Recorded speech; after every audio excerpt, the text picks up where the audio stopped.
ये हमारे देश के शिक्षा मंत्री हैं, पहले इनको देखिए। सर पेपर लीक पे क्या बोलेंगे? सर पेपर लीक पे सर सीबीआई इंक्वायरी की जांच।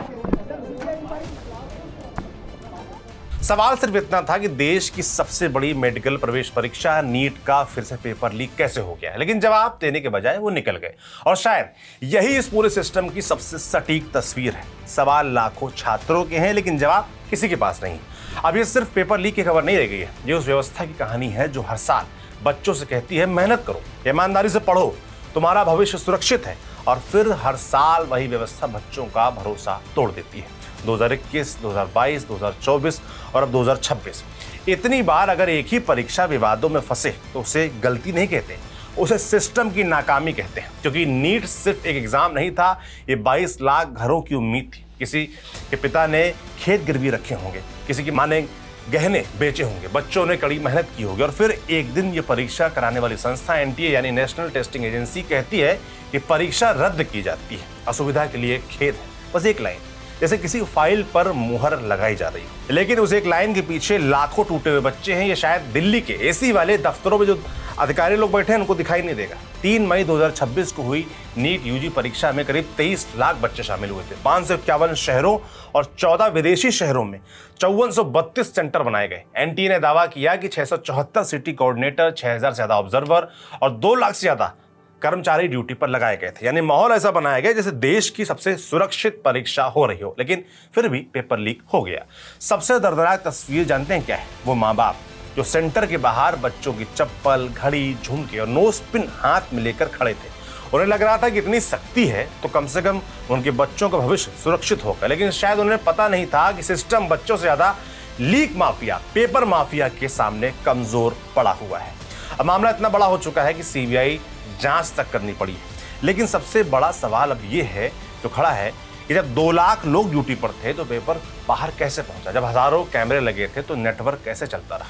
और जब एनटीए खुद को विश्वसनीय संस्था बताती है तो फिर हर बड़े एग्जाम के बाद विवाद ही क्यों बचता है? नमस्ते, मैं सौरभ त्रिपाठी हूं, आप न्यूज पिंच देख रहे हैं। बात सवाल से शुरू करते हैं कि आखिर इस पूरे सिस्टम में सेंध लगी कैसे? जो पेपर लीक हुआ वो हुआ कैसे? क्योंकि एनटीए कोई छोटी संस्था नहीं है जिसे कुछ लोग मिलकर चला रहे हों। 2017 में बनाई गई इस एजेंसी को देश की सबसे बड़ी और सबसे संवेदनशील परीक्षाओं की जिम्मेदारी दी गई थी। नीट, जेईई, सीयूईटी जैसी परीक्षाएं अब इसी के भरोसे कराई जाती हैं। यानी करोड़ों छात्रों का भविष्य इसी एक संस्था के हाथ में है। और इस संस्था को चलाने के लिए 10 लोगों की एक गवर्निंग बॉडी बनाई गई है। इसमें यूपीएससी के पूर्व अध्यक्ष प्रदीप कुमार जोशी जैसे बड़े नाम शामिल हैं। आईआईटी, आईआईएम, एनआईटी, आईआईएसईआर जैसे संस्थानों के डायरेक्टर इसके सदस्य हैं।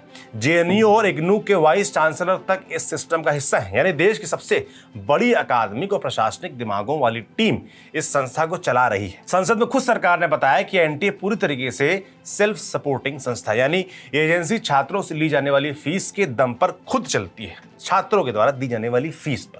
राज्यसभा में कांग्रेस सांसद विवेक तन्खा ने 2024 में सरकार से सवाल पूछा था कि 2018 में एनटीए बनने के बाद से उसने परीक्षा फॉर्म और दूसरी सेवाओं से कुल कितनी कमाई की।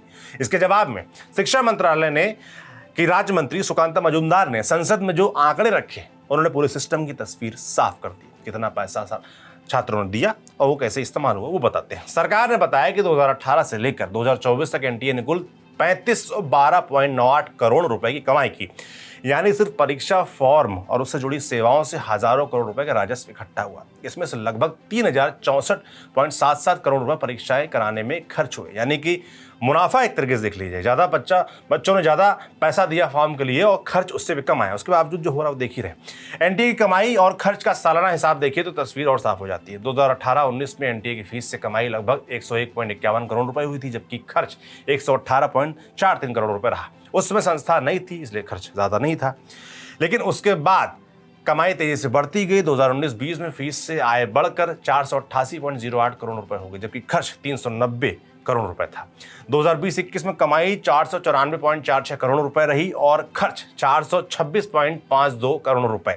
फिर 2022 में सीयूईटी परीक्षा शुरू हुई और इसके बाद तो एनटीए की कमाई में विस्फोट जैसा उछाल आ गया। 2022-23 में फीस से आय लगभग दोगुनी होकर 873.20 करोड़ रुपए पहुंच गई, जबकि खर्च 681.52 करोड़ रुपए था। 2023-24 में अनुमानित आय 1065.38 करोड़ रुपए बताई गई और खर्च करीब 1020.35 करोड़ रुपए। यानी साफ है कि छात्रों की संख्या जितनी बढ़ी, एनटीए की कमाई भी उतनी तेजी से बढ़ती चली गई। CUET शुरू होने के बाद तो एजेंसी की जो कुल रेवेन्यू था उसका स्ट्रक्चर ही बदल गया। सरकार ने संसद में बताया कि CUET होने के बाद एनटीए की फीस से कमाई और कुल खर्च जो है दोनों में भारी उछाल आया। फीस से कुल आय 1938.50 करोड़ रुपए तक पहुंच गई और खर्च 1701.87 करोड़ रुपए तक चला गया। अब जरा इस पूरे मॉडल को समझिए। देश में लाखों छात्र हर साल फॉर्म भरते हैं। कोई नीट देता है, कोई जेई देता है, कोई CUET देता है, कोई यूजीसी नेट देता है। हर परीक्षा का अलग फॉर्म, अलग फीस, अलग प्रोसेस। एक छात्र सिर्फ परीक्षा देने के लिए हजारों रुपए खर्च कर देता है। आप सोचिए, बड़ा मुश्किल होता है। मुझे अपने दौर का याद है, फीस मांगना पेरेंट्स से इन फॉर्म्स की बड़ा मुश्किल होता था और कई लोग तो अभी भी जुटा नहीं पाते होंगे और जो जुटाते हैं उनकी कहानी बड़ी मुश्किल होगी। अगर कोई बच्चा नीट, CUET और दूसरी परीक्षा साथ में दे रहा है तो सिर्फ फॉर्म फीस से ही कई हजार रुपए चले जाते हैं। ऊपर से यात्रा खर्च, होटल, कोचिंग, टेस्ट सीरीज, किताबें और रहने खाने का खर्च अलग है। इसका तो कोई हिसाब ही नहीं। एक मध्यम वर्गीय परिवार नीट की तैयारी में 3 लाख से 10 लाख रुपए तक खर्च करता है। कोचिंग फीस 1.5 लाख से 5 लाख रुपए तक है। हॉस्टल का खर्च 1 लाख सालाना। किताबें और नोट्स 20 से 50 हजार रुपए मान लीजिए। ऑनलाइन टेस्ट सीरीज 10 से 30 हजार रुपए मान लीजिए। फॉर्म फीस अलग, यात्रा खर्च अलग, रहना खाना अलग। कोई पिता उधार लेता है, कोई माँ गहने बेचती है, कोई किसान जमीन गिरवी रखता होगा क्योंकि उन्हें लगता है कि बच्चा डॉक्टर बन गया तो जिंदगी बदल जाएगी, पूरा परिवार उभर जाएगा। लेकिन इस पूरे सिस्टम में सबसे सस्ता क्या है? तो वो है छात्र की मेहनत। क्योंकि जब भी सिस्टम फेल होता है सबसे पहले उसी की कुर्बानी दी जाती है। एनटीए ने तो कह दिया कि छात्रों को दोबारा रजिस्ट्रेशन नहीं करना होगा, फीस वापस की जाएगी, बड़ा आसान, सेंटर वही रहेंगे। लेकिन क्या सिर्फ फीस लौटाने से मानसिक नुकसान, जो इतना वक्त उनका जाया हुआ, जो स्ट्रेस फ्री होकर बैठे थे, वापस आ पाएगा? जिस बच्चे ने एक बार परीक्षा देकर खुद को इमोशनली एग्जॉस्ट कर लिया था, क्या वो दोबारा उसी ताकत से वापस परीक्षा में बैठ पाएगा? क्या उसकी कंसंट्रेशन वैसे ही रहेगी? क्या उसका कॉन्फिडेंस वैसा रहेगा? और सबसे अहम कि क्या गारंटी है कि दोबारा करवाने पर परीक्षा फिर लीक नहीं होगी? इन सवालों का जवाब किसी प्रेस कॉन्फ्रेंस में नहीं मिलेगा, मिलता भी नहीं है। और फिर प्रेस कॉन्फ्रेंस होती भी कहाँ है? तो एक तरफा भाषण होता है। हर बार यही होता है, पेपर लीक होगा, जांच बैठेगी, CBI आएगी, कुछ छोटे लोग पकड़े जाएंगे, टीवी पर बहस होगी, फिर सब शांत हो जाएगा। लेकिन उस बच्चे की रातें शांत नहीं होंगी जिसने पूरे साल खुद को कमरे में बंद रखा था। और ये पहली बार नहीं है, 2024 में भी नीट विवादों में रहा था। तब भी पेपर लीक और ग्रेस मार्क्स को लेकर देश भर में हंगामा हुआ था, सुप्रीम कोर्ट तक मामला गया था, कुछ सेंटरों की परीक्षा दोबारा कराई गई थी। यानी सिस्टम पहले ही चेतावनी झेल चुका है, फिर भी कुछ बदला नहीं। यही सबसे खतरनाक बात है। इस देश में चुनाव बिना किसी लीक के हो सकते हैं। करोड़ों वोटर वोट डाल सकते हैं, लाखों EVM सुरक्षित रखी जा सकती हैं, हजारों किलोमीटर तक सुरक्षा व्यवस्था बनाई जा सकती है। लेकिन मेडिकल प्रवेश परीक्षा, छात्रों की जहां बात आती है, वो सुरक्षित नहीं रह पाती।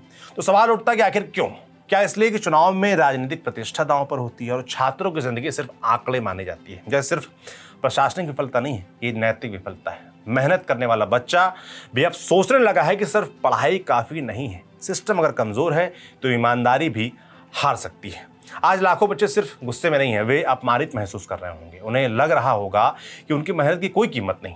और सच कहें तो उनका गुस्सा जायज है, क्योंकि पेपर लीक अब अपवाद नहीं रहा, ये एक उद्योग बन चुका है। इसमें कोचिंग लॉबी हैं, बिचौलिए हैं, सॉल्वर गैंग्स हैं, सिस्टम के भीतर बैठे लोग हैं। करोड़ों रुपए का खेल है और हर बार पकड़ा कौन जाता है? कोई छोटा आदमी, जबकि असली चेहरे कभी सामने नहीं आते जो चला रहे हैं पर्दे के पीछे से। आरोप तो लगते हैं, पैसा नीचे से ऊपर तक जाता है।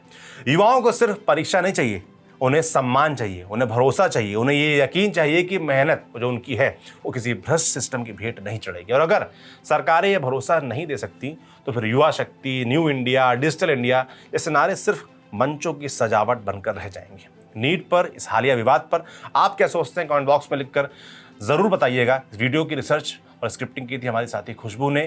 कैमरे के पीछे हैं सुधांशु, सौरभ त्रिपाठी मेरा नाम है। न्यूज़ प्रिंस देखते रहिए, सब्सक्राइब करते रहिए, दोस्तों को भी दिखाते रहिए। शुक्रिया।